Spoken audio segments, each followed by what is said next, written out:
Hello guys, welcome to the Sleon Productions podcast, where we interview business entrepreneurs, tech influencers, or anyone in business that want to strive and hustle and just succeed and make it big. Today, we have a special guest. He started a cookie company, and he'll explain what it's all about. We got Adam August. Welcome to the Sleon Productions podcast. Thank you, Santiago. Thank you for having me. I really appreciate it. So, Adam, I found you guys on Instagram. We interviewed Max last year at the Sleon Productions podcast, and I followed Max ever since about almost a year ago. And he partnered with you and your friend to start a cookie company. Yes. Can you explain how it happened? Yeah, like you want there's the story of how we got to know each other. Let's go from the beginning, when that Instagram post about you and like how you left your job and everything. Yeah, so November 1st, 2018, I was in San Francisco working for a tech company. I was let go, which was very surprising to me at the time. And I remember having a conversation with myself maybe a day or two after, right? You let that shock kind of get through the emotions. I remember having a conversation with myself about, I could use this could either be a pivotal moment in my life, or I can kind of continue going down the same path that I've been going down. Find another job, work for someone else. I know I've always wanted to have my own business.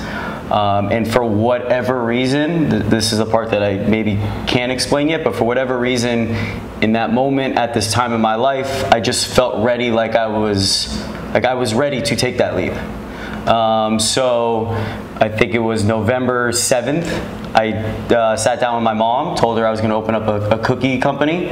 You can imagine what her reaction was, although she was very supportive, but still a little, unsure of what that meant. I think I was unsure of what that meant too at the time. 3 days after that, I texted Nick, who's now one of my business partners.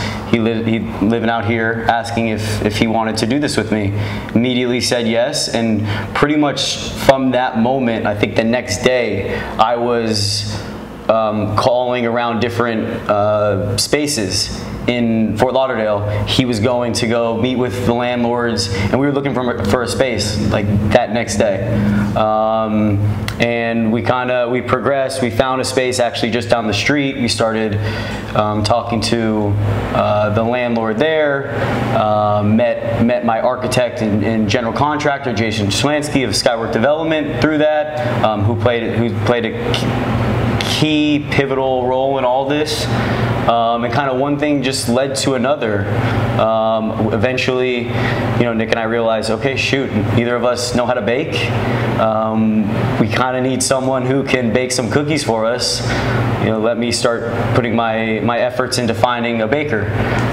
So I went on LinkedIn. I kind of created a profile of who I was looking for in my head. Certain years of experience. Worked maybe in certain restaurants or hotels. Crafted a cold message. Personalizing them a little bit, and I came across Max's profile. And I'm not from here, right? I don't know what Salty Donut is. I don't, I know Max is well known down here, but I didn't know really who he was. But I wrote him just a short message about I'd seen what he'd accomplished there, and would he be open to meeting with me. And sure enough, Max responded. And one thing you'll learn about Max is he's very open to opportunities to meet and talk with everybody, which is something I admire about him. But that led to us meeting. We actually met for the first time at Night Owl Cookies at FIU, and we hit it off. I think we spent maybe 3 or 4 hours together, just talking life, business, getting to know each other. I think, and maybe we met another time, and by the third time we had met, Nick and myself pitched him about wanting to be our third partner. And Max pretty much was in from day one, which was huge for us because now we have someone who can bake cookies. And what Nick and I will later find out is Max is so much more than that, and his skills are so much more than just a pastry chef. but it really, I mean, I couldn't have handpicked a better partner and someone more talented than Max. So I mean, throughout this whole process, it's been funny to see how things kind of just work themselves out. If you continue to just put one foot in front of the other, believe in yourself, stay positive, things tend to work out. How did you meet Nick? Yeah, funny story. So I actually lived here in 2013 to 2015. I originally moved down here to work with the Miami Dolphins in sales. And a buddy of mine at the Dolphins also knew Nick, and he was telling me about this new gym that his buddy just opened up, his buddy being Nick, and would I be interested in going with him? And so I went with him. I got to meet Nick, and then Nick's partner at the time was this guy named Mike Rafferty, and I loved what they were doing. I loved their energy here. Two young guys, you know, I think Nick was maybe 25 at the time. Mike was even younger, starting their own business. It was really cool, and it was something that I wanted to be part of. So when I was actually let go by the Dolphins, a theme in my career, I've actually been fired from every job I've ever had except for one. My dad will kill me for saying that, but it's the truth.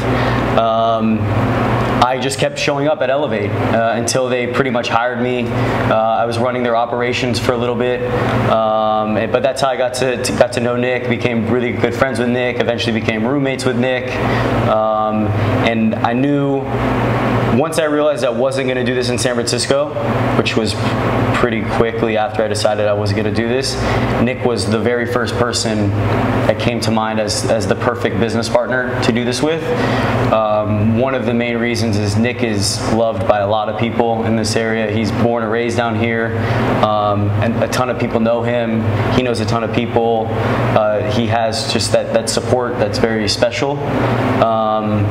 And I thought that would be very important in the early stages of a business to help kind of catapult us, and that's been the case. Yeah, you're right, because I noticed Nick on his profile that he knew a couple of my friends. Yes. And I was like, I don't know Nick. Yes. You know, so I got to know him, and I did some research on him. He played football down here. Yep. Played college football. So I mean, I'm into sports, so that kind of like it's very inspirational. Yes. So why did you choose to start a cookie company? Why cookies? What was like that moment like? Or? Yeah, no, it's a good question, Santiago. I don't have that story of like, you know, I grew up wanting to be a baker, right? As I told you, I can't even bake at all. I like cookies. I like to eat cookies.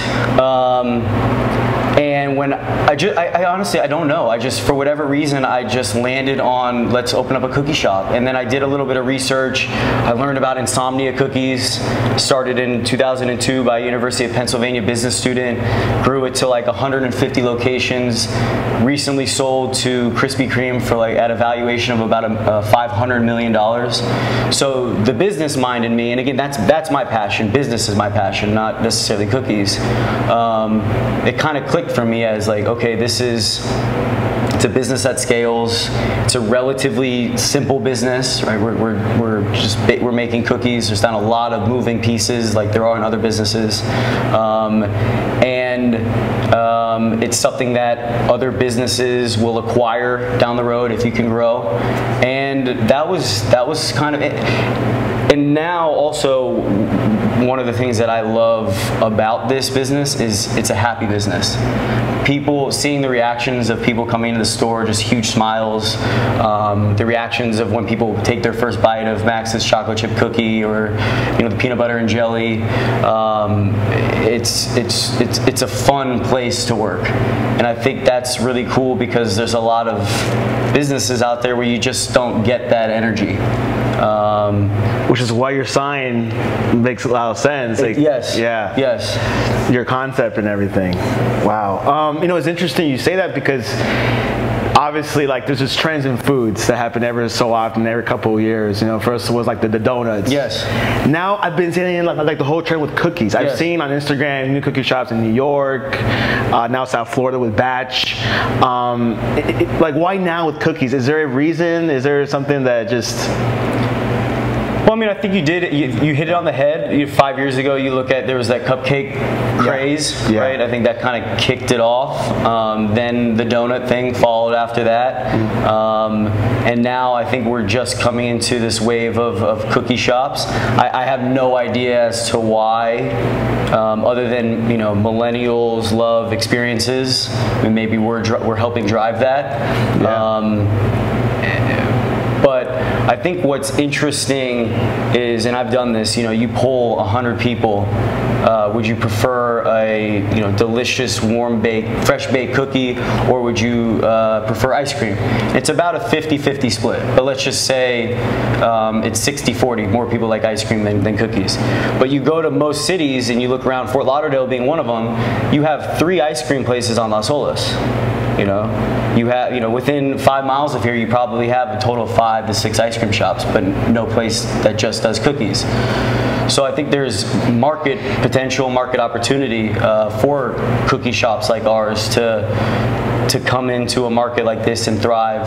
And that's not to say that I think a city like Fort Lauderdale could support multiple cookie shops just like it supports multiple ice cream shops. But as to where's this wave of cookies coming from, I don't know if I have an answer for that. which I love the concept, because back when I was a kid, you would go to the mall and go to like Miss Granny's, the cookie shop at the mall, or Miss Fields. Yeah, Miss Fields. It's called Miss Fields, and they were plain and simple. Yes. But these cookies are different. Yes. Can you tell us a little bit about your menu? Yeah. So I mean, look, when it comes to any of our cookies, that's all Max, right? I'm a big believer in understanding what you're good at, knowing what you're not good at, and then surrounding yourself with people who are good at the things that you're not. But the baking is something I know nothing about. I'm not good at it. I'm not creative. And we are very fortunate that we happen to have one of the most creative, one of the most skilled pastry chefs in all of Florida. So what I can tell you about our menu is we have to do the classics the right way, right? I think you have to do the foundation right.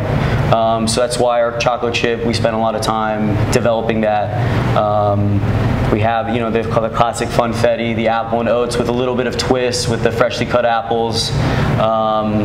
But what Max is doing that's special and unique, and a testament to him, is every Thursday we announce a new cookie for the weekend, and Max executes on that. And there is no testing, there is no development. He's basically starting to develop it on Thursday, and by Saturday he bakes the first batch. And I mean, we've had, I think the first one he did was a peaches and cream, which was phenomenal. He did a matcha mango, macadamia and passion fruit, which was vegan and gluten-free, which amazing. Most recently, this past weekend, he had a sweet potato casserole with toasted marshmallow and pecan streusel, and which I bet no one has ever come up with that. No, and again, like that's what makes Max special, is that he can take these things that maybe aren't traditionally cookie things and turn them into a delicious cookie. And it's allowing us to be different, right? Because we're coming up with these really cool concepts. Whether we have Thanksgiving right around the corner, we had with Halloween coming up, we had the pumpkin one. So it's just only things get interesting. Exactly. Next couple of weeks. And I mean, he really could probably come up with a new recipe every day for an entire year and not repeat it once. So yeah, like when we did the interview with Max last year, he was so innovative. Yes. I mean, like what he's done in the past, with his other stuff he's done, you just show it that the guy has a lot of spirit and he's willing. I don't meet many chefs, every time, but when I met Max, he was very down to earth. And like you were saying, when you message him, you think you have to wait a day. No, he was like right there. Right, yep, very responsive. I have no idea what's his philosophy, but it's working. Yes, exactly. Can you tell us about this area? I believe it's called the Hive. Yes. Why this area? What makes it special? And why'd you put it here? Yeah, great question. So, we're in the Hive, which is in Mass District, which is in Flagler Village. It's a really up-and-coming area in Fort Lauderdale. I lived right around the street from here in 2013 to 2015, so I was familiar with the area, and that was just the beginnings of like the Fort Lauderdale Art Walk.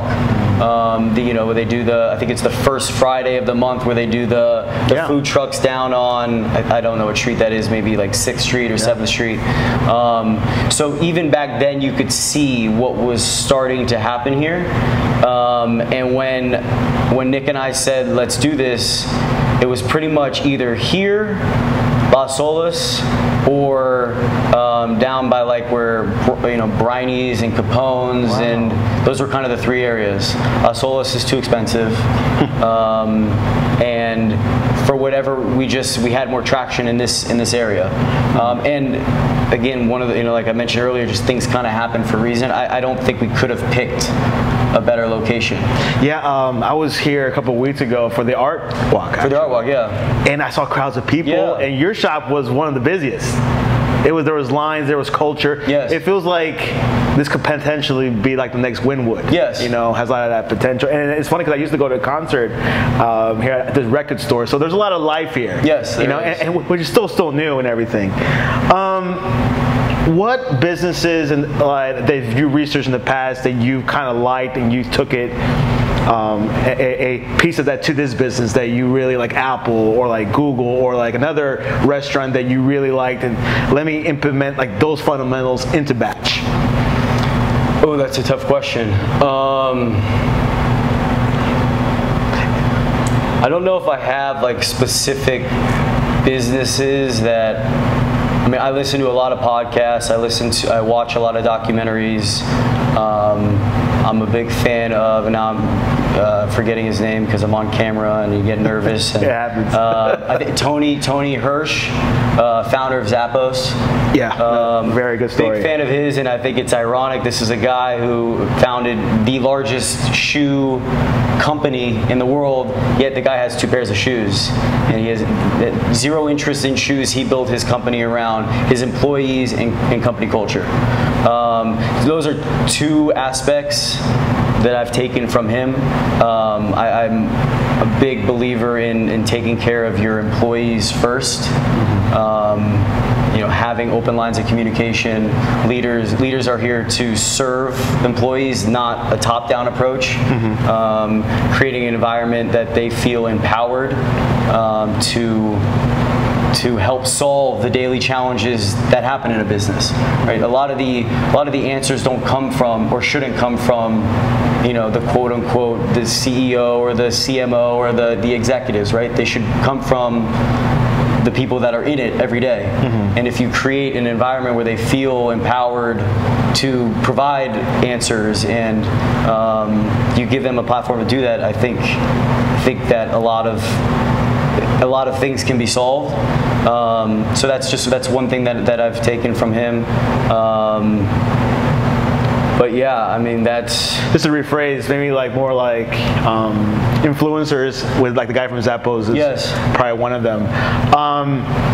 We were talking about it a couple of weeks ago about how everything, how Chef Max scales everything really nicely. And that always like those talks about systems to make a business functional.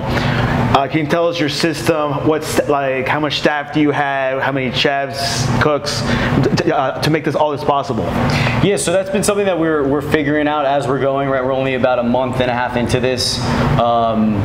I'm of an operational mind, like that's kind of how I think, and I know that we're all on the same page, that we're building this to scale, right? This isn't like we're creating one cookie shop and then we're gonna, 2 years from now we're like, oh my God, guys, this is working, let's open up a second one. We're going into this knowing that within 18 months we want to have a second one open, and within 30 months we want to have a third one open, and we want to do that organically off a net operating income, right? So if that's our goal, what are the things that we have to have in place to do that? Things like having a prep schedule, knowing what doughs need to be made, how much of each dough need to be made, when does it need to be scooped, and those answers come from which cookies are selling, the numbers of each cookie that are selling, when are we selling them. So really understanding your numbers is something that I hammer home daily. I'm very open with our staff, talking to them, because I want them to learn. Right. I would love in 10 years from now that all of our employees go on to start their own businesses. Like that's just a personal goal of mine. That's awesome. That's like a passion that I have, and I think the best way to do that is being an open book and sharing these things with employees. So it's, yeah, implementing those systems. Also understanding that, I think this is a big thing, the first time you come out with something, it's not going to be perfect, right? But you got to start somewhere, and then once you start there, you learn, okay, this is working, let's continue using this we need to change. So now we tweak it, and now we come up with something else, right? We iterate on that. And now we have the second iteration of something, right? Yeah. And then we learn a little bit from that. Then you come up with a third one, right? That's what we're doing right now. There's some things that we've tried just aren't working. So we scrap it and we revamp it. But I think that it's important to, because sometimes we're scared to even put something out there because we think it needs to be perfect and, you know, have everything, your T's crossed and your I's dotted right away. And in my opinion, that's the wrong approach to take. So far, you know, being a year in from your, you know, your first concept idea to get it going, what you know now that you didn't know back then, that you will tell your old self, you know, you had a time machine, hey, Augie's, do this, but don't do that. What would you tell yourself?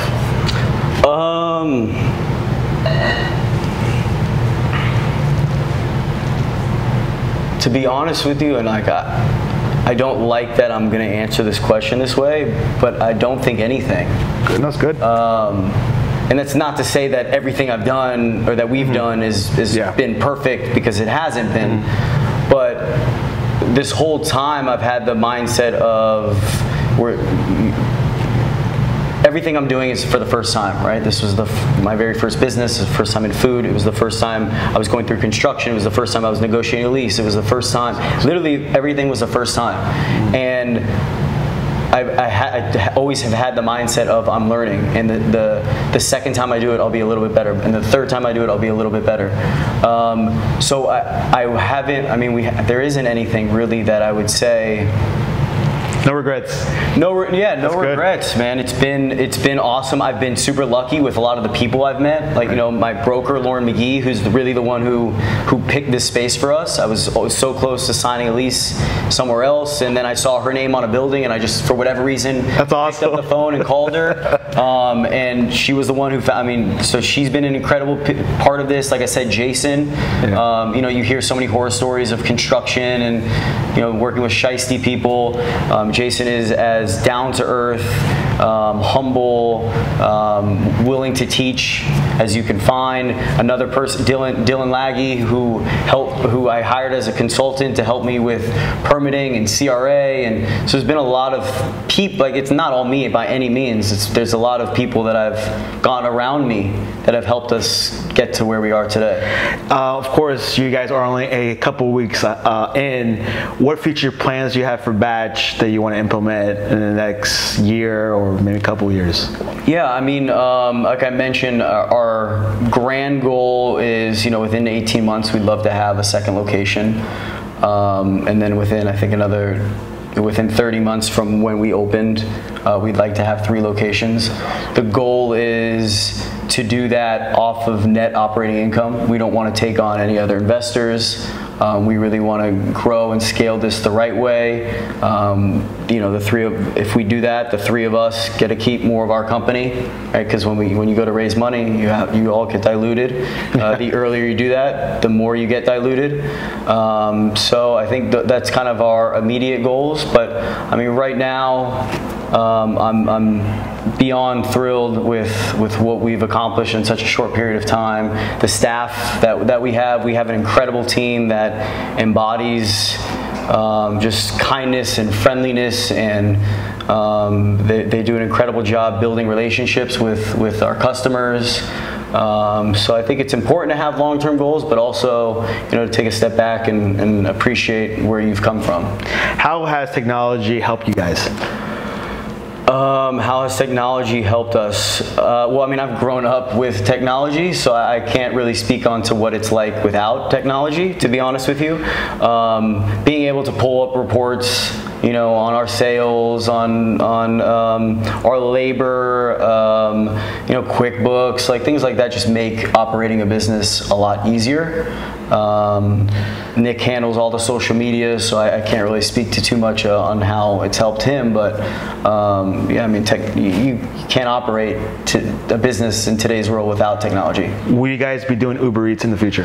Yeah, so right now we will not be working with Uber Eats. Uber Eats takes 30%, which I think is a crime for a small business. Yeah, it's a lot. It's a lot. So we're currently speaking with 2 different companies, Delivery Dudes and DoorDash, about a possible partnership. The plan is we want to be exclusive with one of them, and we are looking to roll that out in early November. Yeah, because we were talking about like the whole concept in delivering, how many millennials like to not go to shops, but have like the items come to them, like food or Amazon things. So it's something that we were talking about, and I was wondering if you're going to implement that. 100%. If a person right now listens to this podcast that's thinking about opening up a restaurant or a shop like this, what advice would you tell them? The first is, like, if you commit to it and like seriously commit to it. Again, I'd never done any of this before, but I told myself we were going to do it, and it's just one day after another. You take one step forward, you learn a little bit, you ask some more questions. I reached out to a lot of people who didn't know me, I didn't know them. Maybe I found them on LinkedIn, maybe I found them on Instagram, or it was a friend of a friend, just to sit down and pick their brains. That's something I always recommend of people. If you think you want to do something, go talk to somebody who's done it or is doing it. Go buy them lunch, right? And you'll find, are you drawn to that, right? If you ask a few questions, does it get you excited? And maybe you find out, you know what, maybe that's not what I want to do. But yeah, there is no playbook for this, right? Everybody has to find their own way. It's a lot of self-belief, I think, is a key piece to it. Yeah, keep at it. Like you were saying, commitment. I think a lot of people, want to do it part-time, or they want, but you gotta have full commitment. You gotta go full head and talk to people. You're right. Talk to your friends. Yes. Talk to consultants. Don't be afraid. Buy their lunch at least. Yes. And that's something that, ask questions. Yes. Keep asking. And if you have to be, wait a few months to, before you launch and try to do more research, do it if you have to. What is the best way to reach you or to find more information about Batch? You can follow us on Instagram at Batch Cookie Co. We have a live website, so batchcookieco.com. My Instagram is Augie Snacks. Why is Augie Snacks? Is there like a meaning behind it? Yeah, so my last name's August, so the nickname growing up and even now is Augie. And then out of college, I sold ski boots in Park City, Utah. And I actually did more snacking in the back than I did actually selling. So my boss started calling me Snacks, and when I had to create an Instagram, for whatever reason, I just landed on Augie Snacks. That's why. Yeah. It's all kind of coming together. Yeah, man. If you do read business books, what is your favorite business book? The Go-Giver. Hands down, The Go-Giver changed my life. It talks about, at the end of the day, it's not about myself and me. It's what I can do for other people. That's why, I mentioned to you my passion really is mentorship. The real mission of this company is I want to inspire, encourage, educate, work with other entrepreneurs. We've partnered with Junior Achievement, which is a nonprofit in South Florida. I don't know, are you familiar? No, I don't. Okay, so their mission is to educate children ages 5th grade to high school about financial literacy, about different employment opportunities. They have an incredible facility right by Broward College where every 5th grader is required to go, called Business Park or BizTown, and they basically are assigned a job for the day, and they work, as CEO of Hoffman's Chocolate or CFO of FP&L. So we've partnered with them because I really think it's right in line with what we want to do. And again, that's one, really encouraging and educating people about starting your own business. Ready for some random questions? Yeah, let's do it. Which musical artist is musically overrated? Oh man, I mean, I don't. Is musically overrated? I mean, I'm so not musically inclined, so I don't even know how to answer that. Are you afraid of sharks? Absolutely. Would you rather swim with sharks or alligators? Do I have a cage? Nothing. You're on your own. Probably sharks, so I could overcome that fear. If you had to spend 1 hour between these three entrepreneurs, Gary Vaynerchuk, Grant Cardone, or Tai Lopez, who would you spend it with? Gary V, because I think the other two are clowns, but shoot me. What is your favorite coffee? There's black coffee, or Argyle. They're a partner of ours, local roaster. Manny and Amy, incredible people. Yeah, I drink their coffee every day. Which sport is boring to you? I don't think sports are boring, to be honest with you. I love sports, but baseball probably. And I used to be a huge baseball fan. I'm, big Giants fan. Went to all the World Series, but just it's just hard to watch 162 games. And how much can you bench? I could definitely bench 225 still. So we'll just leave it at that. What would you tell your 15-year-old self? You're gonna be okay. Just keep smiling. What's the worst pet to have? The worst pet to have? I don't know, a rat, I guess? A mouse? There you go. Yeah. One more time, how can people reach you and find out more about Batch? Follow us, Batch Cookie Co. My Instagram is Augie Snacks. You can text me, 415-686-2917. I'm happy to work with different entrepreneurs. Advice, lunch, coffee, however I can help. That's really what's important to me. Any closing words? No, man, this was cool. I appreciate it. I've never done anything like this, so thank you for providing me the platform. Yeah, man, this was cool.